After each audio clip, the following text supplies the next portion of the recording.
నమస్తే అండి అందరికీ. నేను మీ Madhavi Krishna. Welcome to my channel Madhavi Krishna's Navarasa Kathamalika Telugu audio stories. వినండి, వింటూనే ఉండండి. ప్రతిరోజు సరికొత్త ఎపిసోడ్లని. ఈ కథలు కనుక మీకు నచ్చినట్లయితే తప్పకుండా లైక్ చేయండి. అలాగే నా ఛానల్ని సబ్స్క్రైబ్ చేసుకోవడం మర్చిపోకండి. వీణ వేణువైన వేళ ధారావాహిక ప్రేమిస్తే ఏమవుతుంది సీజన్ 2 ఆఖరి భాగం పార్ట్ 22. నిన్ను చూస్తే జాలి వేస్తోంది. పాపం ఎంత ఆశపడ్డావు వేణుని పెళ్లి చేసుకోవడానికి, కానీ దురాశ దుఃఖానికి చేటన్న విషయం తెలియదా? క్రేజీ ఫ్యాన్ అడిగేసరికి వీణకి ఆగ్రహం కట్టలు తెంచుకుంది. తను టెన్షన్ పడుతూ కూర్చుంటే వేణు ఈ సాడెస్ట్ ఉచ్చులో బిగుసుకుపోతాడు. వాగించాలి. అవతల మనిషి నిస్సహాయ స్థితిలో ఉండి కూడా నువ్వు నన్నేమీ చెయ్యలేవు అన్న ధీమాతో ఉన్నప్పుడు ఈ క్రేజీ ఫ్యాన్ ఈగో దెబ్బతినక తప్పదు. అహంకారం అవధులు లేకుండా పెరుగుతుంది. తను ఇప్పుడు అదే చేయాలి. రెచ్చగొట్టాలి, తప్పు చేయించాలి, పూర్తి ప్లాన్ చెప్పించాలి. వీణ నిర్ణయించుకుంది. వేణుని ప్రేమించాను, పెళ్లి చేసుకోవాలని ఆశపడ్డాను. ఇంకా నెల రోజుల టైం ఉంది. జరగదని ఎలా అనుకుంటున్నావు? అయినా పిరికిదానివి. వేణుకి ఎదురుపడి చెప్పలేక ముసుగు వెనుక మొహం దాచుకునేదానివి. నువ్వేం చేయగలవు? వెటకారంగా అడిగింది వీణ. ఆమె రవి గురించి ఎట్టి పరిస్థితుల్లోనూ ఆలోచించకూడదు. అసలు ఈ టైంలో ఆమె ఇక్కడికి వస్తుందని వీణ ఊహించలేదు. అదే ఆమె చేసిన తప్పు. కానీ తను తప్పు చేసినట్టు ఎదుటి వ్యక్తికి తెలియకూడదు. వేణు నన్ను ప్రేమిస్తున్నాడన్న విషయం తెలిసి కూడా నువ్వు ఇంకా వేణు వెనుక పడడం అస్సలు బాగాలేదు.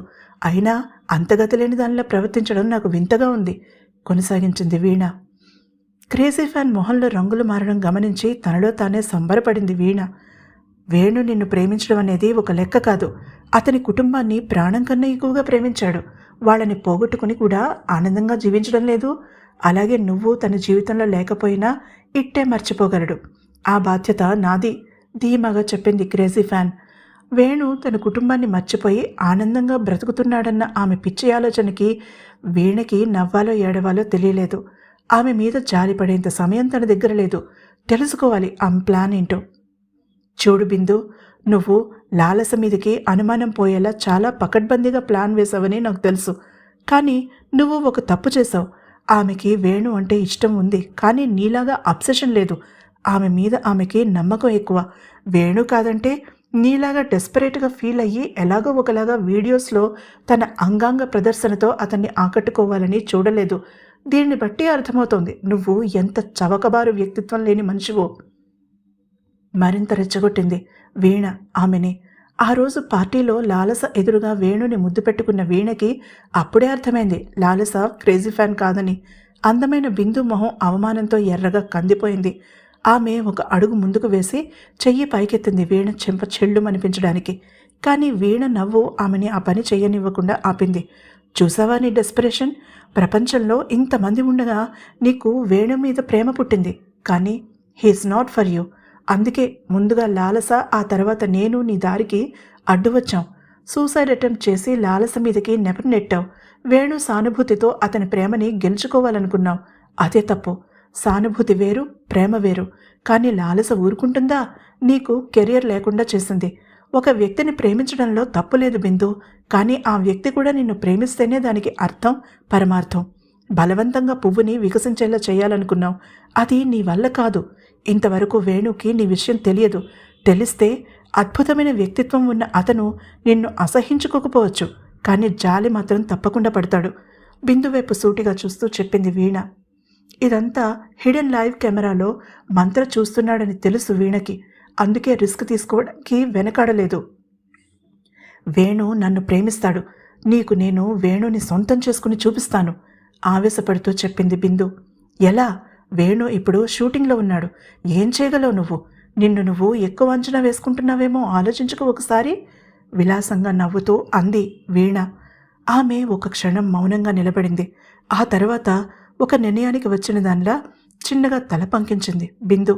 ఆల్ రైట్, నువ్వు నన్ను ఛాలెంజ్ చేశావు. ఇప్పుడు సమయం అర్ధరాత్రి దాటుతూ ఉంది. సరిగ్గా రేపు అర్ధరాత్రికి బ్రేకింగ్ న్యూస్ రిలీజ్ అవుతుంది. ఇంతకు ముందే వేణు నన్ను రహస్యంగా వివాహం చేసుకున్నాడని అనుకోని పరిస్థితుల్లో ఆ విషయం రహస్యంగా ఉంచామని, ఇప్పుడు నీ మూలంగా ఆ విషయం బయట పెట్టవలసి వచ్చిందని.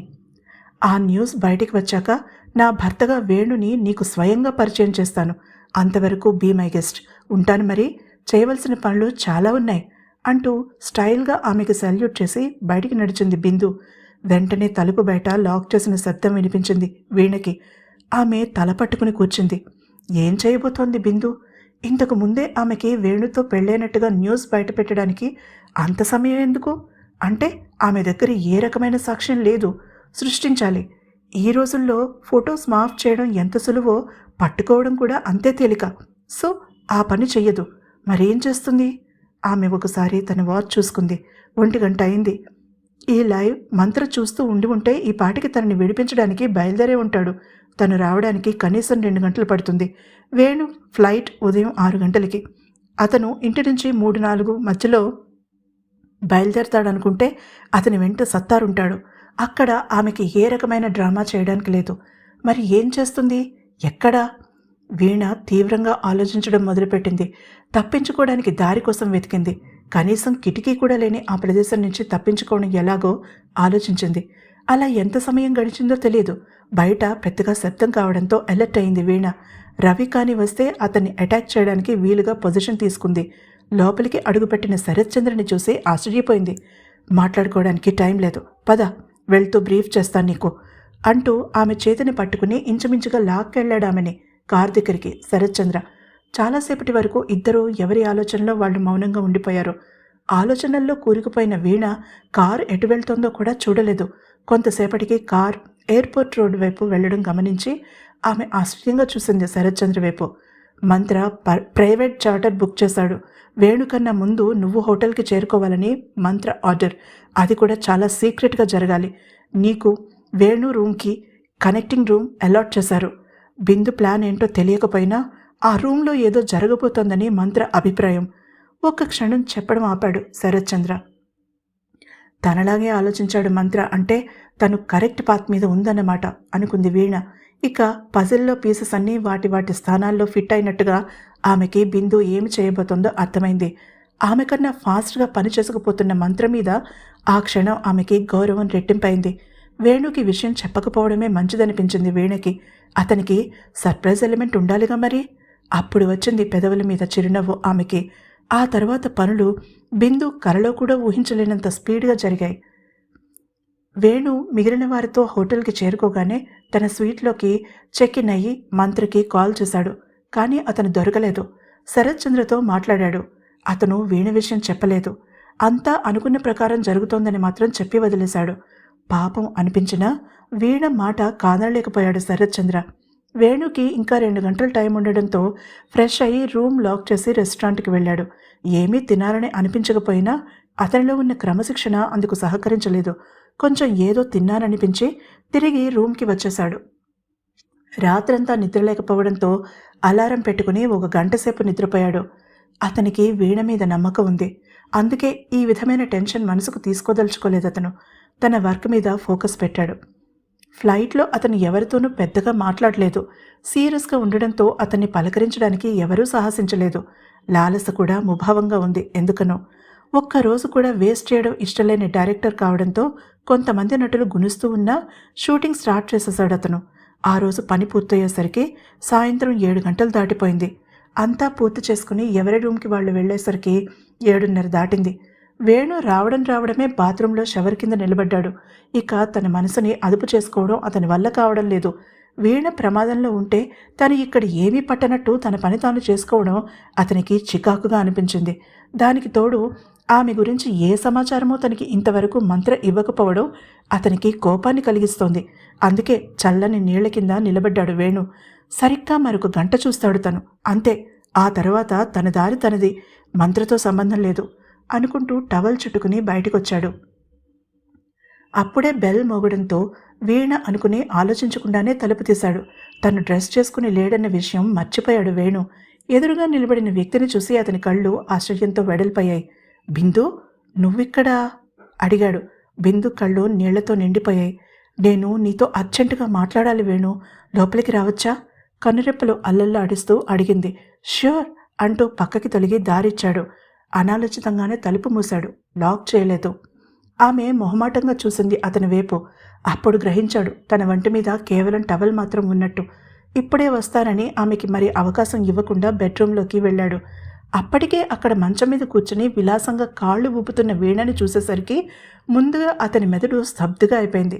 ఆ తర్వాత ఒక్క అంగలో ఆమె దగ్గరికి చేరుకుని ఆమెని గభాలను తన మీదకి లాక్కున్నాడు వేణు. అతని వెచ్చని కౌగిలి ఆమెకి హాయిగా అనిపించింది. అంతవరకు తను పడిన టెన్షన్ అంతా చేత్తో తీసేసినట్టుగా మాయమైపోయింది. అతన్ని లతలా అల్లుకుపోయింది. ఇద్దరూ మౌనంగా ఒకరి ఉనికిని ఒకరు ఆస్వాదిస్తున్నట్టుగా అలాగే గాఢంగా కౌగిలించుకుని ఉండిపోయారు. హఠాత్తుగా బెడ్రూమ్ తలుపు తెరుచుకోవడం, బిందు లోపలికి అడుగు పెట్టడం, వాళ్ళిద్దరూ ఉలిక్కిపడి దూరం జరగడం ఒకదాని వెంట ఒకటి వెంట వెంటనే జరిగాయి. వేణు ఆశ్చర్యంతో నోరు వెళ్ళబెట్టాడు. బిందు వీణని చూసి నిర్ఘాంతపోయింది. ఏ మార్పు లేకుండా నవ్వుతూ ఉన్నది వీణ మాత్రమే. అవాకయ్యవా? చిలిపిగా కన్ను కొడుతూ బిందు వైపు తిరిగి అడిగింది వీణ. నువ్విక్కడికెలా వచ్చావు? గొంతు పెగిల్చుకుని కీచుగా అడిగింది బిందు. వేణు ప్రేమ లాక్కొచ్చింది. టూకీగా చెప్పి జరిగింది వేణుకి వివరించింది వీణ. అతను బిందు వైపు చూసిన చూపుకి అర్థం ఒక్క మాటలో వివరించడం కష్టమనిపించింది వీణకి. ఆ కళ్ళలో అపనమ్మకం, కోపం, నిరాశ, చివరిగా అసహ్యం. అర్థం చేసుకుంటే బిందు చెంచాడు నీళ్లలో దూకి మునిగిపోవాలి. నీ వెంట వచ్చిన ఎల్లో జర్నలిస్టులని సెక్యూరిటీ తమ అదుపులోకి తీసుకున్నారు. అయినా అంత సులువుగా వేణు రూమ్ దాకా ఎలా రాగలిగావు అన్న అనుమానం రాలేదా నీకు? అందులోనూ సత్తార్ని దాటుకుని. మాట్లాడుతూనే బిందుని బయటికి లాక్కెళ్ళింది వీణ. పోలీస్ కంప్లైంట్ ఇవ్వడానికే నిశ్చయించుకున్నాడు వేణు. తప్పు చేసినది ఆడపిల్లైనా మగవాడైనా ఒకటేగా. అందుకే వెంటనే కంప్లైంట్ ఫైల్ చేయడం జరిగిపోయింది. వేణు సినిమా షూటింగ్ మధ్యలో ఉండగానే వీణతో అతని పెళ్లి స్నేహితులందరి మధ్య చాలా సందడిగా జరిగింది. తమ ఇంట్లోనే పెళ్లి జరగాలని పట్టుబట్టడంతో అతి కొద్దిమంది స్నేహితులు మాత్రం హాజరయ్యారు పెళ్లికి. వారిలో ప్రకాశ్రావు గారు, లాలస, మిస్టీ, రాకీ కూడా ఉన్నారు. అన్నట్టు మిస్టీ, రాకీ జంటగా మారారండోయ్. రాకీకి మిస్టీ ప్రేమ విలువ అర్థమైంది. యామిని పెళ్లిలో అంతా తానే అయి తిరిగింది. శరత్చంద్ర అపురూపంగా తన భార్యని చూసుకుంటూ తమ పెళ్లి సంగతులు జ్ఞాపకం చేసుకుంటూ ఉండగా వీణ మెడలో తాళి కట్టాడు వేణు. వీణ వేణువైన వేళ వారిద్దరి మొహాలు ఆనందంతో మెరిసిపోతుండగా ఒకరిని చూసి ఒకరు అల్లరిగా నవ్వుకున్నారు. ఇద్దరి మనసుల్లోనూ మెదులుతున్నది ఒకటే ఆలోచన కనుక, అదే తాము భార్యాభర్తలుగా గడపబోయే మొదటి రాత్రి. అలా ఎన్నో రాత్రులు పగళ్ళు చిలిపి తగాదాలతో, సీరియస్ వాదనలతో, ఒకరి మీద ఒకరికి ఉన్న అవ్యాజమైన ప్రేమానురాగాలతో ఆనందంగా ఉన్నారు వేణు, వీణ. ఈ ధారావాహికని ఆదరించి వింటున్న శ్రోతలందరికీ కూడా నా ధన్యవాదాలండి. ఇక్కడితో ఈ కథ అయిపోయిందనుకోకండి. మన 6 అడుగుల అందగాడు హాకై సెక్యూరిటీ సర్వీసెస్ పార్ట్నర్స్లో ఒకడైన మంత్రని ప్రేమిస్తే ఏమవుతుంది సిరీస్లో 3వ సీజన్ ప్రేమ మంత్రంతో కలుసుకుందాం సోమవారం నుంచి. అంతవరకు సెలవు. ఈ ధారావాహిక కనుక మీకు నచ్చినట్లయితే తప్పకుండా లైక్ చేయండి, అలాగే షేర్ చేసుకోండి. నా ఛానల్ని సబ్స్క్రైబ్ చేసుకోవడం మర్చిపోకండి.